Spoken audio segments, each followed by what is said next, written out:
Salah satu candi yang berada di ketinggian 700 meter di bawah permukaan laut ini menyimpan begitu banyak sejarah yang menarik untuk ditelusuri. Terletak di kawasan Gempol, Pasuruan, Candi Belahan atau Sumber Tetek dibangun pada tahun 1049 Masehi atau pada abad ke-11 masa kerajaan Kahuripan.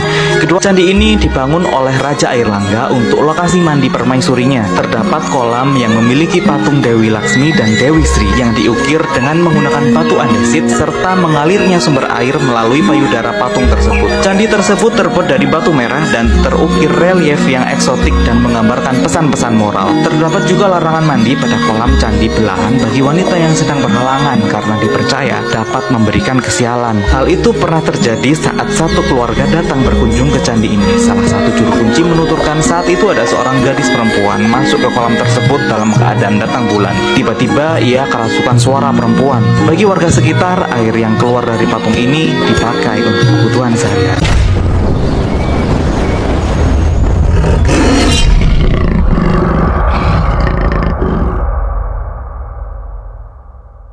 Sebagai gunung yang dianggap suci dan memiliki nilai historis tinggi, tidak heran Penanggungan memiliki peninggalan masa lampau yang tersebar mulai dari lereng, punggungan hingga puncaknya.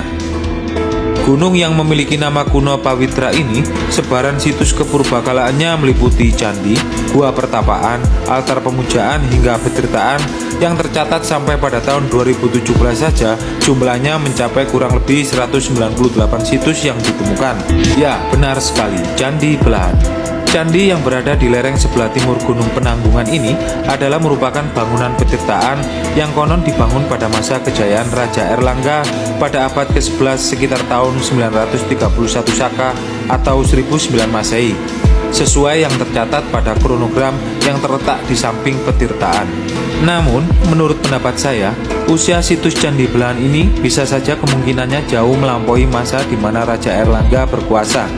Sebab menurut prasasti Junggrang sendiri, yang dimaksud bangunan petirtaan yakni kemungkinan besar adalah Candi Belahan ini, yang sudah ada sejak tahun 851 Saka atau 929 Masehi, masa di mana Empu Sindok berkuasa, era Mataram kuno, periode Jawa Timur, atau bahkan usianya lebih lama lagi. Seperti halnya kebiasaan turun-temurun masyarakat Jawa kuno, di mana ada bangunan suci peninggalan leluhurnya, akan terus didaya guna dan dilestarikan dari generasi ke generasi di setiap masa raja-raja yang berkuasa.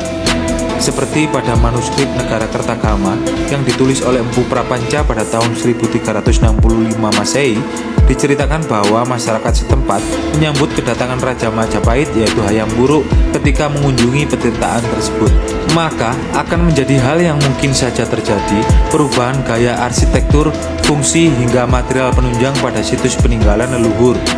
Sampai saat ini bisa kita lihat pada Candi Belahan ini, struktur bangunannya terbuat dari batu bata merah dan beberapa kombinasi batu andesit yang tersusun berjajar pada kolam petirtaan, kronogram, hingga jala duara yang merupakan patung Dewi Sri dan Dewi Laksmi yang merupakan perwujudan dari dua permaisuri Raja Airlangga sendiri, yang masing-masing berdiri tegap pada kedua sisi relung candi, yang mengapit satu relung kecil sebagai altar persembahan, yang konon dulu terdapat arca Dewa Wisnu sedang menunggangi burung Garuda sebagai perwujudan Raja Airlangga, yang sekarang tersimpan di Museum Majapahit Trowulan, Mojokerto.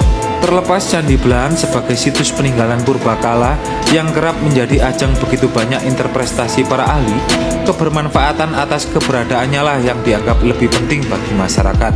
Warga sekitar mendapat berkah dari melimpahnya sumber air yang keluar dari petirtaan ini, mulai untuk mandi, minum, hingga irigasi. Air yang keluar dari pancuran petirtaan ini konon mempunyai khasiat menyembuhkan. Ada dua pancuran di petirtaan Candi Belahan ini. Satu pancuran mata air keluar dari sela-sela dinding batu bata di sebelah kanan, dan satunya lagi keluar dari payudara patung Dewi Laksmi sebagai simbol keabadian dan penghidupan.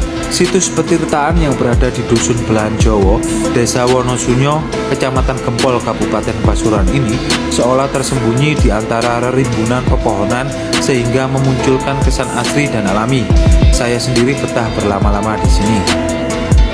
Di samping masyarakat yang datang ke petirtaan ini mengambil air untuk keperluan sehari-hari, masyarakat pun beberapa ada yang berkunjung ke situs ini untuk ritual atau sekedar berekreasi. Peninggalan masa lampau seperti halnya situs petirtaan Candi Belahan ini sepatutnya lah kita jaga dan lestarikan agar keberadaannya masih bisa dilihat dan dipelajari nilai historisnya oleh anak cucu kita. Oke kawan-kawan, sampai di sini dulu penelusuran saya kali ini. Kita akan cari tahu dan belajar sama-sama sejarah masa lampau di video dan destinasi selanjutnya.